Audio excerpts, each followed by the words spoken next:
Dengar baik-baik. Kalau kita ragu niat, kita semayang maghrib, niat semayang raya, sah atau tidak? Tidak sah lah. Okey. Kalau waswas ni begini, Allahu Akbar. Aku niat maghrib ni semayang raya, pasal esok raya. Okey. Nampak? Okey, tidak sah. Okey, itu waswas.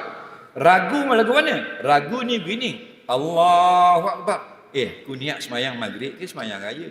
Sama tak? Sama saja dengan waswas. Sama, tapi kalau ragu, wajib kita layan. Kalau waswas, jangan layan. Apa beza ragu dengan waswas? Ragu sekali-sekali datang. Seminggu sekali, 2 minggu sekali, keraguan. Kita pun takbir semula. Itu yang betul. Waswas, asal takbir waswas. Atas takbir ragu. Itu tanda syaitan. Faham lagi? Asal basuh tidak sah. Asal basuh tidak kata. Nah, pernah tak kita semayang, tersalah niat? Pernah tak?